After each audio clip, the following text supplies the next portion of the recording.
تقلید کے کتنے معنی ہیں اور ہم کس معنی میں تقلید کرتے ہیں؟ کیا امام کے زمانے میں بھی تقلید کی جاتی تھی؟ کیا مجتہدین قرآن اور حدیث کو چھوڑ کر اپنی مرضی سے فتویٰ صادر کرتے ہیں؟ فقیہ کن مراحل کو طے کرنے کے بعد ایک فتویٰ دیتا ہے؟ کیا تقلید کے علاوہ کوئی اور آپشن ہے؟ کیا 9 to 5 جاب یا فری لانسنگ کرنے کے بعد بھی یہ مراحل طے ہو سکتے ہیں؟ لا رہا ہے ان ڈیپتھ میڈیا ان جیسے سوالات کے جوابات تقلید کے قصے کے ساتھ۔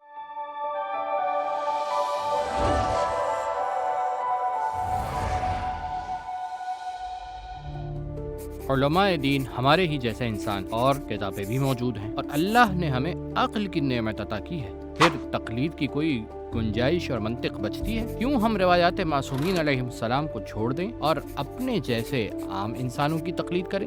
امام محمد باقر علیہ السلام مدینہ منورہ میں رہتے تھے، اور اس وقت ان کا اپنے پیروکاروں کے ساتھ رابطہ اتنا آسان نہیں تھا، اور اس کے دو اہم اسباب تھے۔ پہلا، برسر اقتدار خلفاء کی جانب سے پابندیاں، دوسرا، اہل بیت کے پیروکاروں کا جغرافیائی اعتبار سے دنیا کے مختلف علاقوں میں پھیل جانا، جیسے کوفہ، بصرہ، خراسان، قم، یمن، مصر وغیرہ۔ اس کے باوجود ائمہ اطہار علیہ السلام نے ایک جنریشن کی تربیت کی، اور وہ امام کے شاگرد تھے جو امام کے حکم سے لوگوں کی حاجتیں پوری کرنے جاتے تھے، جو کہ فتاویٰ، مسائل کے جوابات اور آپسی فیصلے وغیرہ سے متعلق ہوا کرتی تھی۔ علی ابن مسیب نے امام رضا علیہ السلام سے ملاقات کرنے کے لیے قم سے خراسان تک کی 1000 کلومیٹر کی مسافت طے کی، اور جب وہ امام کے پاس پہنچے تو امام سے کہا کہ میرا گھر دور ہے، میں ہر دفعہ اپنی مشکل کے حل کے لیے آپ کے ہاں حاضر نہیں ہو سکتا، تو میں کس سے دین کی تعلیمات حاصل کروں؟ امام نے فرمایا، زکریا ابن آدم قمی سے، جو دین اور دنیا کے امور میں امانت دار ہے۔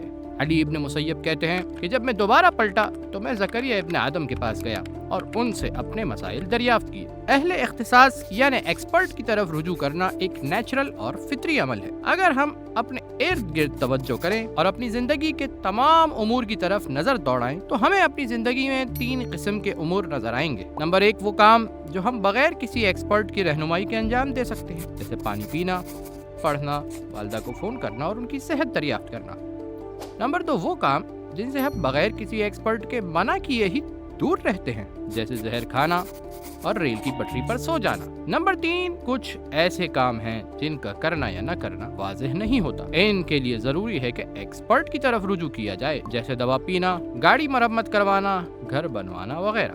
بالکل یہی تقسیم احکام شریعت میں بھی موجود ہے۔ نمبر 1، وہ کام جو عالم سے سوال کیے بغیر ہی واضح اور روشن ہے، جیسے نماز کا واجب ہونا، لوگوں کی مدد کرنا وغیرہ۔ نمبر 2، وہ کام جن سے کسی عالم سے سوال کیے بغیر ہی بچنا ضروری ہے، جیسے شراب پینا، کسی کو ہراساں کرنا وغیرہ۔ نمبر 3، کچھ وہ کام ہیں جن میں ایکسپرٹ سے سوال کی ضرورت رہتی ہے، اور یہ وہ ذمہ داریاں ہیں جن کا بوجھ ہم عالم کے کندھے پر ڈال کر خود بری ذمہ ہو جاتے ہیں، جیسے مثلاً روپیے کے بدلے میں ڈالر خریدنا، شراب کے علاوہ دوسری نشاور چیزیں پینا اور آن لائن خریداری کرنا وغیرہ۔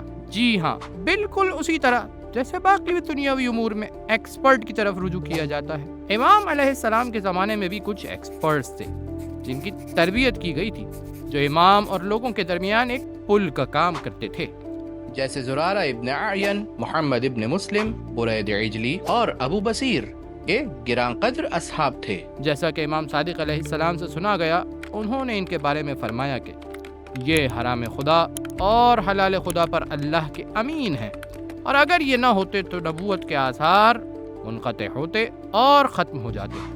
حتیٰ امام باقر علیہ السلام کے مدینے میں موجود ہونے کے باوجود بھی امام اپنے شاگرد ابان ابن تغلب سے کہتے تھے کہ مدینے کی مسجد میں بیٹھو اور لوگوں کو فتویٰ دو، میں پسند کرتا ہوں کہ میرے شیعوں میں تم جیسے افراد ہوں۔ راویان حدیث کون ہوتے ہیں؟ کیا امام کے زمانے میں ان کی تقلید کی جاتی تھی؟ کیا تقلید کی مذمت میں روایات نہیں؟ کیا راویان حدیث کے درمیان بھی فقہا کی طرح اختلاف ہوتا تھا؟ اور اس اختلاف کی صورت میں کس کی طرف رجوع کیا جائے؟ ان جیسے سوالات کو جاننے کے لیے تقلید کے قصے میں ہمارے ساتھ رہیے گا۔